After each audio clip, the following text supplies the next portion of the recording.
Um, Let me start by thanks for joining us. Let me take a second to introduce myself. My name is Todd Underwood. I'm the Strategic Marketing Manager at SIFT.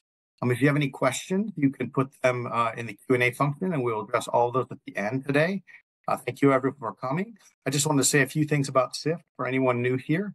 Ohio MEP is part of a nationwide public-private partnership with centers in all 50 states, Puerto Rico, dedicated to serving small and medium-sized manufacturers.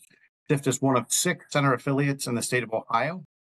Our vision is to be partners in solutions and innovation for food manufacturing and agribusiness. We work to achieve this vision through a unique blend of direct services, a membership consortium made up of leading companies in the food space, and a vast network of resources and other partnerships. Our goal is to increase competitiveness and growth in Northwest Ohio and throughout the state. This AgriBusiness Forum helps meet that mission by highlighting trends, new innovation, and more when we meet together. Today, we're very, very excited to have a special speaker. Today, we have Brian Baldridge, the Director of the Ohio Department of Agriculture. We are honored to welcome him. He is the 40th Director of the Ohio Department of Agriculture, appointed by Governor Mike DeWine in February 2023. Director Baldridge leads Ohio's agricultural industry, which contributes over $124 billion to the state economy annually. A 7th-generation farmer with strong roots in Ohio, Director Baldridge has served 2 terms in the Ohio House of Representatives and has been a dedicated advocate for agriculture, 4-H, and FFA. His career also includes significant community service as a firefighter, paramedic, and county commissioner. So please help me and join me in welcoming Director Brian Baldridge. Thank you, and I'll turn that over to you now, Director. Well, good morning, everyone. Thank you, Todd, for that, and glad to be with you all this morning. I should add to that bio to make sure, because the most important one for me as far as family, proud grandpappy of 3 little grandbabies, the oldest being Aubrey at 4 and then 14 months and 9 months. So I always add that in from that side of it.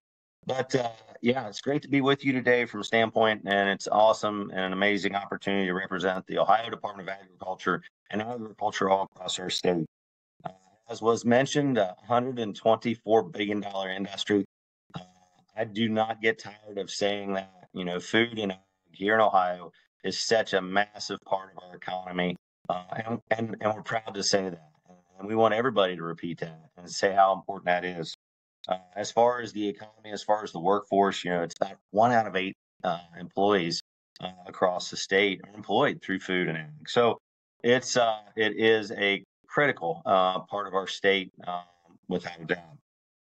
It's pretty amazing to look at and realize the impact that agriculture has here in Ohio, with over 200 different crops and livestock grown here in our great state.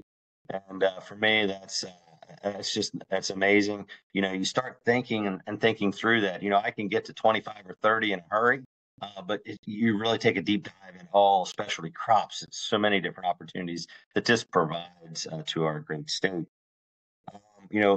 When we compare ourselves to our neighbors across the country, we are, at the top level of a lot of different areas, whether it's food, pork, corn, soybeans, and so forth, and even grapes and wine and nursery stock. But one of our, as far as where we rank, we're proud to say we're number 1 in Swiss cheese, number 2 in egg production here in Ohio, number 5 in soybeans, 7 in corn. And then pork productions were 8th, turkey production were 10th, and milk production we are 12th. A total of about 76,500 farms across our state, and we have about 13 million acres, a little bit over 13 million acres in agricultural production here in our state. So these are all numbers that we're very proud of. And including, and it's one unique to me, and I think if you look across our state, we think there's quite a few dairy farms and a lot of dairy production. And you heard those numbers. We're 12th in that, and we produce about 5.5 billion pounds of milk here in our state. But our processing facilities, we process about 6.1 billion.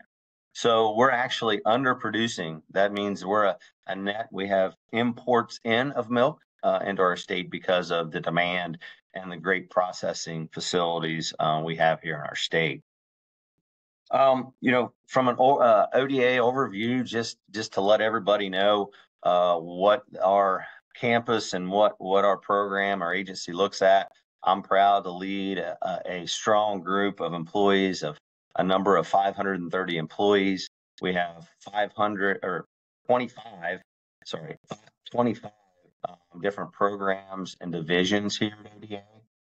10 buildings at our campus here in Reynoldsburg, 5 laboratories. So it is a busy place here on the east side of Columbus at ODA.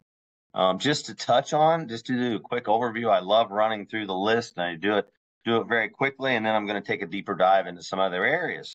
Obviously, we have our administration that leads our agency here, but some of our different programs and divisions: amusement, ride and fair safeties, animal disease diagnostic lab, animal health, our customer service protection lab, our enforcement, our auctioneer division, our dairy division, farmland preservation division, food safety, livestock environmental permitting, meat inspections, marketing program, which includes the grape industry, which includes Ohio Can, Ohio Proud, and recently international trade division underneath marketing. Our soil and water conservation, which heads up our H2 Ohio program, and our weights and measures division that includes land. So here at ODA, we constantly work hard each and every day protecting customers, supporting manufacturing, food and industry through our work in our labs and our administrative offices and our different programs. About half of our staff is scattered out in every corner of our state. We have infrastructure here at our campus, but a lot of folks, whether in Northwest, Northeast, Southwest, Southeast, those inspectors, those folks who are truly out in the field amongst our great industry are scattered across our state. Putting in place those safeguards, whether it's that food safety supply chain, working through whether it's dairy inspections, and that's truly dairy inspections at the farm, that's dairy inspections from transport of product, and that's also processing, inspecting side of that.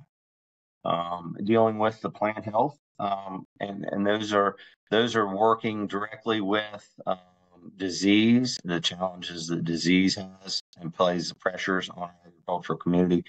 We're constantly in worry mode about that and preparation mode. As you heard, being a first responder, I love the mindset of prepare for the worst and hope for the best. And we do a lot of pre-planning when it comes to animal health and safeguarding our industry. From a conservation and environmental standpoint, continually working from a standpoint of our DLAP, which is dealing with our larger facilities and dealing with manure and making sure that the industry is taking proper measures and controlling, and there's no environmental dangers from that standpoint, and working with soil and water conservation practices throughout the state.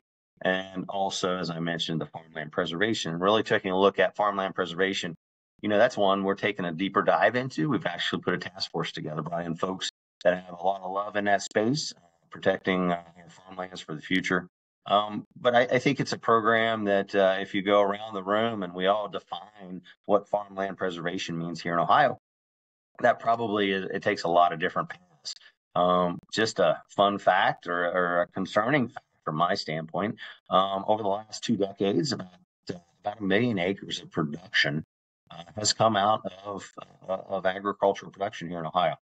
Now, from the ag community, our yields have increased, production opportunities have increased, the way we do business has improved. So that hasn't seen a decrease in production. It's actually, we're up in our production, but knowing that there's less land to produce on is a concern. And that's not in one area. We're so excited here in Ohio to look at those opportunities from a standpoint of economic development, the big announcement of Intel and what comes along with that.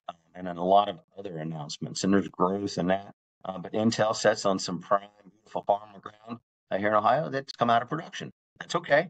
We have to balance that, or residential growth, or solar growth, or just a lot of different expansions that have went away from our urban areas that are now in rural Ohio.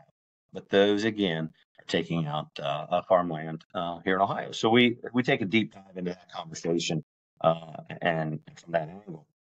And the other one, just to do a little bit more on and conversation, and it's the side that the marketing side of ag and just supporting the industry day in and day out.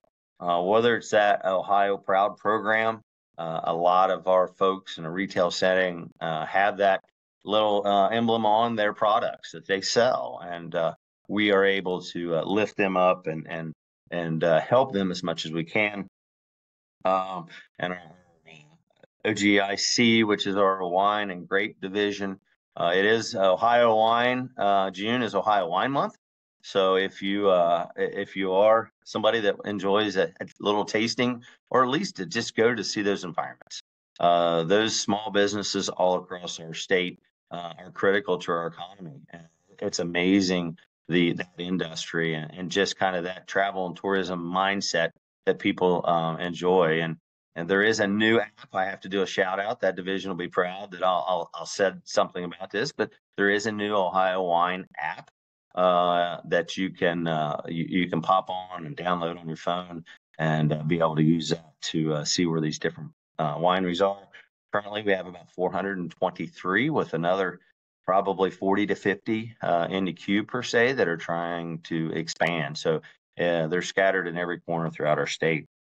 And the next part of our marketing division, we just lifted up about 20 years ago. There was probably 13 employees or so in kind of a marketing and trade. From a true trade standpoint, that went away throughout a couple of administrations.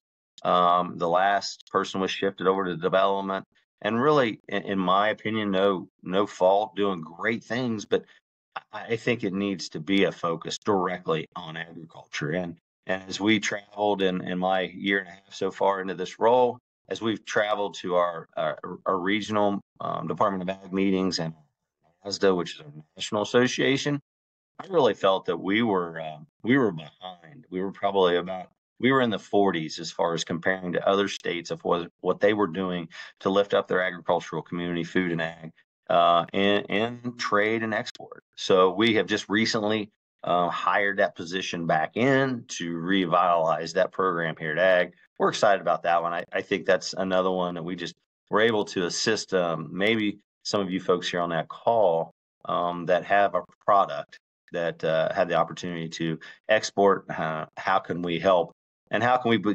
supportive to the stakeholders, the commodities, and the work they do in their sectors, whether that's corn, wheat, soybeans, just go down that list. And we want to be supportive in that space. And so we're excited to lift that program back up. I want to make mention that we make sure you keep those questions. I love the interaction of questions at the end, so I look forward to that. So jot those down, and I'm looking forward to that. Here at ODA, we are constantly monitoring and paying attention to the industry and ready for change, whatever that might be, and whatever that new direction takes us. We have to adapt. We're challenged with different markets, different needs. The consumer drives that narrative, and we are here to be supportive to our ag community and to the citizens of our great state. So that statement is near and dear to my heart, and that's our responsibility each and every day. And we take that very, very seriously. And, we think about it in the morning, and we go to bed dreaming about it, making sure that we're doing what's best for Ohio and what's best for the agricultural community. Some other things that we work on as far as the food supply chain.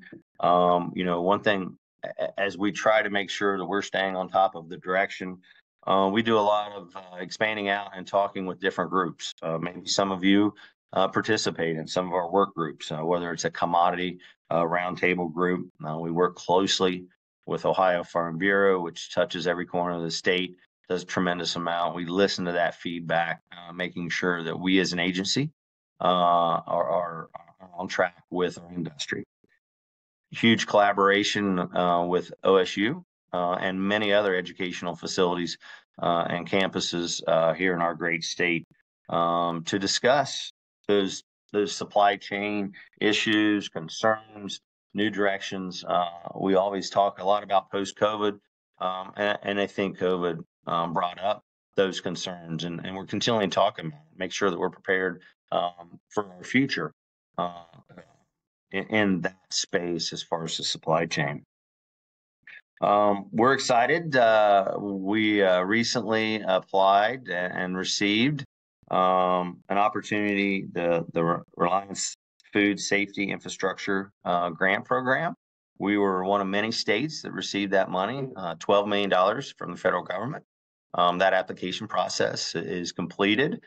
We had over 200 applications, so we're excited. We're in evaluation mode of that grant process, and so we know that there's an opportunity to bring in some funds from outside of our state to lift up infrastructure needs for some of our private sector folks in agriculture. So that we're excited as that process moves forward from that standpoint.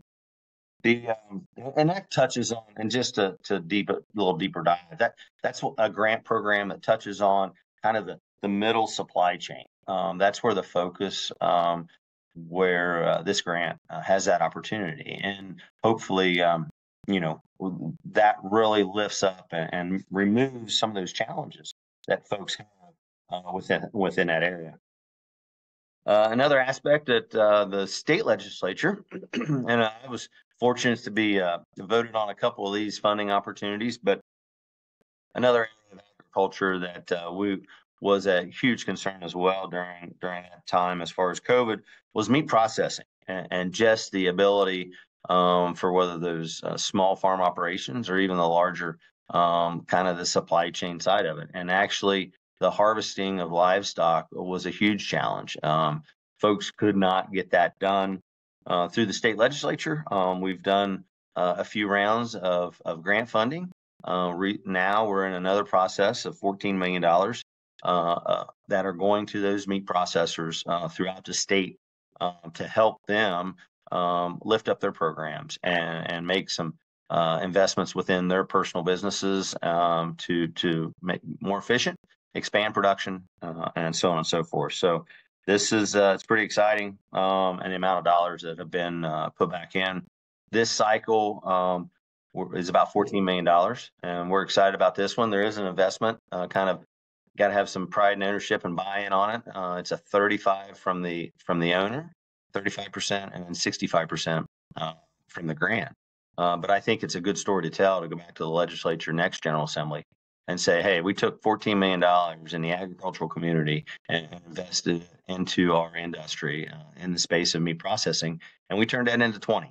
And that investments are all across our state, so that hopefully there's an opportunity to continue this mindset of lifting up this sector to give them assistance.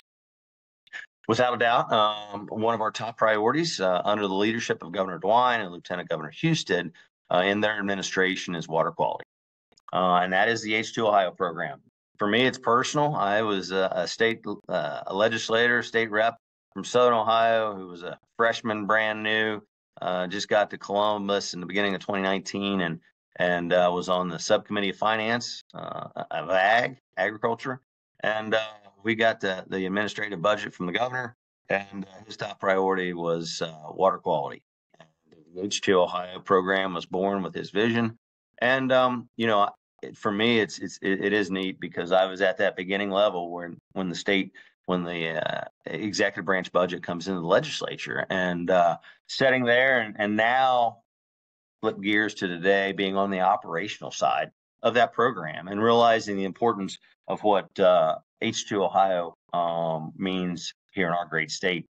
I mentioned earlier about being part of our national association, NASDA, and when I go there, without a doubt, I'm questioned a lot about this H2 Ohio program. Without a doubt, I think we are at the cutting edge, far beyond many other states looking at this issue. And it is an amazing program with a vision. We're fortunate here in Ohio to talk about water quality. If we were out west, we'd be talking about quantity. But we have quantity, but we have to take care of that. And I love to make the statement without a doubt that Ohio farmers and our ag community, we care about water quality because it's part of our business model. We care about soil health. We care about water quality because without those two vital things, we are not able to provide food for our nation and our world. So it's a great program. Initially, that program started in 14 counties up in Northwest Ohio in the Maumee Basin, expanded into the rest of the Western Lake Erie Basin. And currently, if you're in that Northwest Ohio area, as you travel down the roads and look at the springtime growth now into summer growth of these crops and see these crop fields out there, realize that almost 1 out of every 2 fields are signed up in the H2 Ohio program. About 1.8 million acres are signed up, and that the fundamental basis of that program is a voluntary nutrient management plan, and that's basically to dial it in and put it on a basic level. That is making sure that we are soil testing, that we are covering the cost of those soil tests, because there's a cost to that, and then we put on exactly what that field needs to really produce that bumper crop that we're looking for each and every day. Years ago, we made some mistakes, but you backdate us 50 years ago as I was a youngster. Let's say 40 years ago, it makes me look a little better. Growing up on the farm, there were standards. So we would just go on and put this amount of fertilizer, and we wouldn't think about where we were applying manure. We would do it at the convenience. The field next to the barn was the easiest one to get to, and that's where the manure went. We didn't think about what were the needs of that soil. So this is the shift to here today to make sure that we are putting on exactly the amount of nutrient. And we do our studies and realize that when we put that nutrient in there, that plant, whether it's a soybean plant, a corn plant, wheat, hay, whatever, that plant takes that nutrient up. And then when we harvest off of that field, that nutrient is removed from the field. So there's no legacy of that nutrient that could get into our waterways and could cause blooms in Lake Erie and cause hazards to our water quality as we look at here in Ohio. We have about 2,600 producers enrolled, and so it's really, with the focus on phosphorus reduction is our key focus in Northwest Ohio. The exciting part as we look at H2 Ohio and the opportunities that we work with here in our soil and water division, and we can't do that. And one of the things I have to mention, we can't do that great program without the collaboration and a partnership with our local governments, meaning our local soil and water divisions within our 88 counties. And those are supported by our county commissioners. They're the folks in the communities that promote this program, lift it up, and really, drive at home in a local community. But we've expanded H2 Ohio now this year to the rest of the state. We think it's important. If water quality, water quality discussions are not just in Northwest Ohio, they are throughout our state. Best practices in Northwest Ohio are best practices in Southeast. And maybe it's a different conversation. Maybe it's a nitrogen conversation as they look at the end product that hits the rivers and gets the Ohio River or the Mississippi and ends up in the Gulf of Mexico. But their issues are different as they talk about, nitrogen and so forth. So great program. We continue to drive forward with it. We continue to have goals of having, I set the bar high, and it's having every field and every producer engaged in this program because, again, it's part of our business model: soil health and water quality. Other exciting things that we love to talk about here at ODA is the expansion of and replacement of animal disease diagnostic lab. We currently do about 425,000 tests a year in that lab. And so do the math real quick. That's about 1,600 tests a day. And that's about 203 testing. That lab is very busy, and that lab is testing all kinds of different things. But it's mainly focused on livestock and disease. And we know animal health prevention through diagnostic is a pure link and a direct link to human health.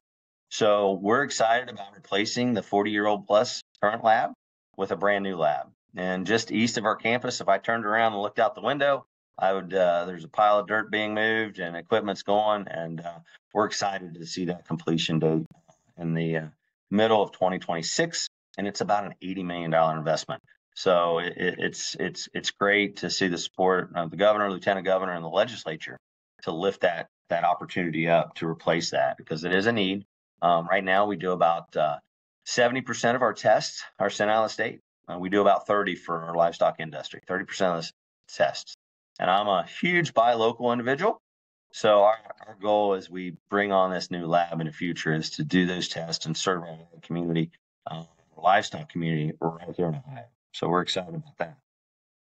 As I mentioned earlier, the marketing programs and just the emphasis that we love to put on those, it is truly, as we lift up and talk about agriculture each and every day, and doing that, we need those programs, those voices out there from that standpoint, to lift up our industry.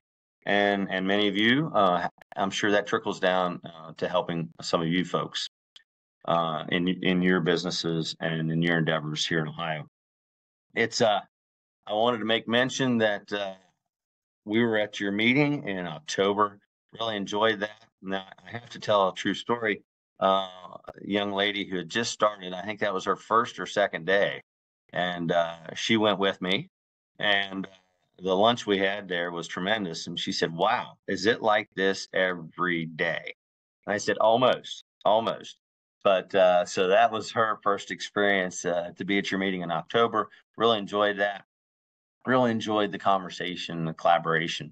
As we work together, we thrive together in the agricultural community. So that's the key, without a doubt, is communication. I push that each and every day here at Ag, and we continue that on a daily basis. So I will bring it to conclusion. And I know I covered a whole lot. I hope there's some questions that we can take some deeper dives into some areas that I touched on. But I think probably now is a good time as ever to open it up, Todd. If you want to open it up to questions and see if we can have some good discussions that even maybe help us or help you in the industry throughout our state. Thank you, Director. Yeah, we have our first question. The question comes from Nicole McClure, and her question is: manufacturers still apply for the Reliance Food Safety Grant? Nope, that grant process is closed. We had over 200 applicants. So it is that date has come. We're in an evaluation process currently. Haven't heard. I don't know if there's going to be additional funds released in that space. Like I said, we're among, I don't know how many states, and the dollar figure was different. I was upset with Wisconsin because they got more money than we did. But so I don't know if that program has an opportunity to come back in the future. Hopefully it does.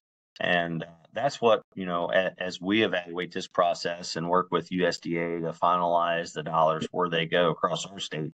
I hope it's a story that we can tell that will lift this opportunity up for the future from grant funding. So hopefully, it sounds like maybe you didn't have the opportunity to apply, but hopefully, if we do a good job of telling the story of how much this program meant and success stories, there will be an opportunity in future is my hope. We have one more question, another question. Thank you for your remarks and your team's good work throughout the year. What are you seeing with the urban ag in Ohio and across your national network? So urban ag, without a doubt, so coming out of the legislature, being a farm boy per se myself, still farm today, and there was discussions in agricultural committee in the House, and there's discussions and made one of my colleagues in Lucas County, now a Senator Paul Hicks Hudson, had a real passion on urban ag. And her and I, we have had many conversations. I've visited some urban ag settings. That we have to lift up that mindset. One of the things I go around the state and talk to a lot of folks, and one of the things that worry a lot of us that we put our heads together and think about is the messaging of agriculture. And it used to be maybe grandpa was a farmer, maybe maybe your dad was a farmer, maybe great grandpa was a farmer in that foundation. But as generations were moved further and further away from true rural ag, we have to expose our population to agriculture. And what better way to our larger populated areas is the urban ag concept to tell the story. Chocolate milk doesn't come from brown cows. Kroger's is not where you buy, that's where they make steaks. So the urban ag aspect is a critical piece of the puzzle, lifting up. There's been some funding pushed into that space. I think there needs to be continued more. I've had the conversation to expand that mindset to an urban ag, but also an urban education, because and that's from the Future Farmers of America, the FFA programs. There's not a lot of those in our urban settings, but there are so many opportunities and educational opportunities and leadership opportunities within those programs, and exposing folks in an urban setting to agriculture. And that tells the agricultural story. So I hope my answer leads you to where I stand on urban ag. I think it's a critical role as we continue to tell the agricultural story here in our great state, and continue will be a voice to lift up opportunities for funding to help support those type of programs. Because we've visited a number, and we've got more that we want to visit, just to hear the different ideas, that mindset that's going on in the urban ag space. So, good. Thank you. Okay, a few more questions here. The next question is, what do you see as the greatest challenge facing Ohio ag today, and then also in the next 5 years? So, and I'll answer with a few different answers, because it comes out from a couple different spaces. One, our ag community continues to increase in age, and the new folks jumping into agriculture is challenged. In my case, it was generational. It was an easy transition for me. For somebody that wakes up and, as we just talked about, lives in an urban setting and says, I believe in doing something and getting my hands dirty and working with the soil and growing something, to just step out in that space, it's just not easily done. Many challenges. It's it's a very costly endeavor. Those challenges as far as the capital to be able to jump into that space. So that's one of them. It's a challenge of our numbers continue to go down. Our numbers in age continue to go up. I touched on earlier as far as the pressures that the ag community kind of feels a little bit as far as our land. And that's a good thing. We need residential growth. We need industrial growth. This is all, but it's bringing it all together with a vision and a mindset of how do we move together? How do we grow Ohio in those sectors? And how does the ag community continue to produce? So I think it's a pressure. Another one is technology, and this is the grumpy grandpa being able to say, change is hard, but technology, it is a challenge, but it is such an opportunity. So I say it on both sides of that. I still tell people my smart tractor, my self propel, when it comes to make my GPS on my tractor, this is still how I get my hand on the wheel and I do one eye and I mark my first row across the field. It's straight. If it's crooked, the rest of them are going to be crooked too. But our farm has not taken those steps. Many farms have. We're in a smaller space, but the technology, it is challenging because it's different. But I have to dial it in as a positive when we look at what it does for our water quality aspects. Without a doubt, the H2IO program is promoting those technologies that we can precision place our nutrient. We can be going across our field, and with that technology, we can place the nutrient in this part of the field because we have gridded that field from a soil test standpoint. We can place that nutrient right where it's needed, and 200 feet further down that row, it's a different level. It's a whole lot less, could be more, whatever that nutrient test comes back to. So it is a challenge, though. It's and I was out at the Farm Progress Show out in Illinois this last year, and we were sitting there and talking with the industry, and there was about 6 or 7 of us directors of ag, and they were sitting there, and he said, all the technology that we've seen changes in the last 20 years. The next 10 will be twice as much in technology in the ag community. So it's a positive challenge, but it is a challenge. I mean, it's ever changing. The price tag that comes with that is expensive, but it's the wave of the future, and it's where we have to go. So a challenge as well. So those are kind of hitting some of the points, a few different areas and a few different challenges there. So thank you. Thank you, Director.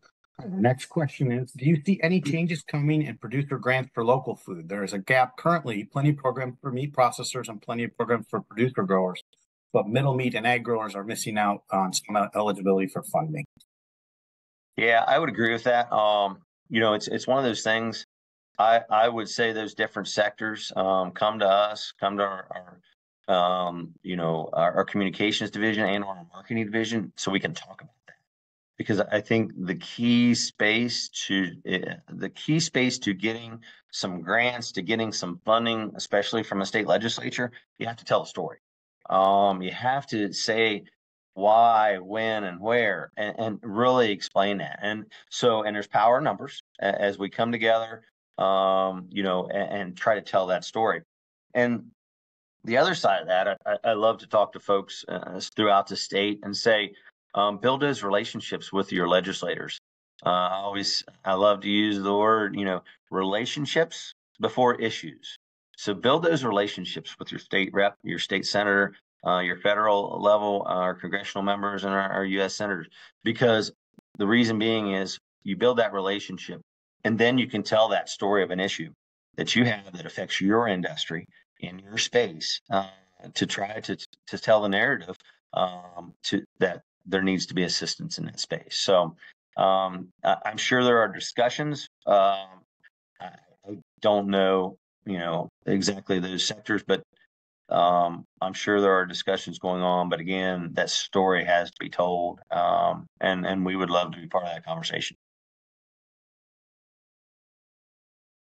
Awesome, thank you. Next question, cover crop, compost needed for soil health along with crop rotation. Do you see ODA contributing to the growing participation from farmers by incentives or funds? I think you broke up there a little bit, and it's just dealing with cover crops. Yes. Do you see the ODA contributing to growing participation in that area? Absolutely. So without a doubt, the cover crop program is part of our H2 Ohio, one of our opportunities for funding in our current 24 counties in Northwest Ohio. That cover crop, and just to explain that a little bit, that's if somebody doesn't know, that's when the crop is harvested in the fall. That land lays dormant, and there's an opportunity for movement of soil, whether it's through erosion, whether if there's any nutrient left there. So putting a cover crop, getting some fall growth, and it's usually that winter wheat, spelts, some of those different crops in that space, and there's many others. But putting some fall growth into that soil to help hold it in place. And then it protects it throughout those winter months where a vacant soil could have an opportunity for a challenge. So yeah, it is currently one of our programs with H2 Ohio that the producers in those 24 counties in that Western Lake Erie Basin can sign up for. And it's utilized very heavy. Last year, we had a late season. We actually extended the deadline that those cover crops needed to be planted. So we're always moving and paying attention to the growing season. So it's part of the program that's successful, and it's really good to see as I travel the state and see those fields kind of having that protection over them over the winter months, and it's a good program that way. So yes. Awesome. All right. Next question: is there any discussion on expanding the meat processing support beyond those slaughter others or who further process the meat? So the first round of grant, and I think we're on round 4. I'm going on memory. We're getting close to 50 million that's been invested. So the first couple rounds, maybe we're 3, but anyway, the first couple were actually, yes, there was funding there for those. So there was a number of folks that were the middle supply that utilized that. They could be just a middle producer, packaging and so forth. And then there was a tweak. This cycle, it is dialed in strictly kind of to that harvest setting, and with that focus, because without that harvest setting, the middle supply chain is a huge challenge. In the future, I'm hopeful that this continues, and I would be hopeful that we've seen expansion of harvest and upgrades to harvest, that we could go back into that middle supply chain space. Again, I'll touch on it again. It's telling that story. It's showing that need. It's those you folks in that middle supply space coming together and collaborating and then being able to communicate that. So yeah, I'm hopeful in that space as well. The next question is more of a process question. Governor DeWine and your team have done an excellent job supporting and promoting various sectors in Ohio, including agriculture. Given that agriculture operates on both national and international levels, how do you balance promoting and supporting Ohio's agriculture while also addressing the national issue and supply chain considerations within the agricultural sector? Sure. So as I mentioned earlier about Mazda, which is our Midwest regional folks, there's about 14 of us states. We collaborate. Our national station is NASDA, which is 54. So we've got 4 of our territories, Puerto Rico, Virgin Islands, and those folks down there. So in coming together and putting our heads together. And then for me, on a personal or on a smaller level, just last week, we had the director from West Virginia, Pennsylvania, and Kentucky here at Ohio Department of Agriculture. This is the second time the 4 of us have met and just put our heads together. Their team, some of their team members, and we just spent probably about 7-8 hours total. Started the night, went into the next, started one night and then went into the next day halfway through, and just talked about those issues and talked about what we can be doing better. I used it with the train wreck in East Palestine. The ag community, there was no state line up there. We were right on the border of Pennsylvania, and there was no state line. When it comes to agricultural issues and race to state lines, those issues, we don't know where that line is when it comes to agricultural issues. And then as we look at other collaboration, we're doing it, talking about those same type of topics. We did it in Northwest Ohio with Michigan, Indiana, and ourselves. We met in Bowling Green. Didn't sure that was the most central location, but I pulled up the map, and sure enough, Bowling Green was so we got to stay in Ohio. But we met up there, and that focus was strictly on water quality. So I guess to that standpoint, know that I love to go to those events to talk about those issues. And yes, they might affect Ohio, but they're affecting a lot of other states as well. And I don't want to recreate the wheel. If other states are doing things that are smart, let's do them here in Ohio. As Warren Beeler, who's the assistant commissioner out of Kentucky, says, I'm here to steal your ideas. And I agreed with that. And I said, yeah, you can have them all, because, again, it races those state lines. Now, I will tell you, there's a Mazda conference. It gets a little competitive. And, and I hope there's a lot of Buckeye fans on this call. But I'm out there, and these guys are arguing over who was the biggest producer in corn and soybeans. And can't compete. We're in the mix, but we're not going to be at the 1 or 2 in corn and soybeans in the United States. And they were just going at it. And I thought, wow, what can I do? And finally, I said, guys, I can't compete with you. And I thought, okay, Iowa, Illinois, can't compete with you on grain and soybeans and corn. But I said, let's talk about college football. And the conversation was over. It stopped the conversation. So I hope there's some Buckeye fans on the call today. So anyway, but no, it's without a doubt, as we look at these state issues and these national issues, it is collaboration and talking through those. And that's the way forward as we continue our challenges in a lot of different spaces in agriculture. Awesome. I'd say it's a mathematical certainty that there are Buckeye fans on this. All right. Well, I want to respect your time. It looks like we got one more question. The question is a commercial fertilizer company through TFI developed 4R nutrient management steps for manure. Do you think we can get major animal production facilities to step up to establish manure regulations? So yeah, I'll take a deep dive into this one from a standpoint of manure regulations. And you heard me, our DLAP program, and that is truly a program that's already in that space. So, and then our CAFOs, which are our large concentrating feeding facilities. So those plans and that industry already is required by law. There has to be nutrient tests done on soils. And application cannot be over minimum standard, the maximum standards. So, and I tell folks that when it comes to manure management and that challenge, that manure management that folks want to talk about when it comes to water quality, within our large facilities, they are required by law already. We work with them. They are required no discharges. They are required. A lot of standards and laws and rules are already in place governing those. And then I'll trickle it into or divert it into, there's a sector that's smaller than a CAFO that's still producing manure. And one of the things, and I've been with some of the industry here recently, and I was encouraged, some of the larger contract producers that are working with farmers to produce livestock. They're requiring their folks to follow those guidelines to be a contract producer for them. And I was really encouraged with that because the law, from the standpoint of regulations, does not go into that category. But hearing that the industry was looking and pushing the folks that were not required by law to follow those guidelines, but to be a contractor with that producer, they were requiring that. So that, to me, that's very encouraging. Again, it's the ag community saying we want to be part of this solution. We want to be part of, making sure that we are answering those questions and doing what is best. So there is quite a bit of regulation in place. We work on a regular basis.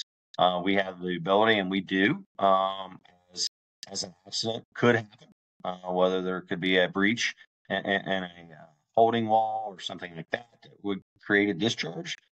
We are engaged with that. We're engaged with Ohio EPA in collaboration. Those folks are held accountable to an accident. And if it's repetitive, then we have ability to address from that stand as well. So it's part of that overall message from safety, water quality. We're all in this together, and we continue forward to make sure that water quality is top priority. All right. Well, thank you so much, Director Baldridge. I want to personally thank you for coming and joining us this morning, and thank our audience all for coming and asking great questions. It was great to have you. Hopefully we'll have you back in the future. Just to let everyone know, we will be taking a break for summer for July for our Ag Business Forum, but information on the next forum will be coming soon. And thank you again, Director, for coming and joining us. It was great to have you. Thanks, everybody. Enjoyed it. Thank you, everyone. Have a great day.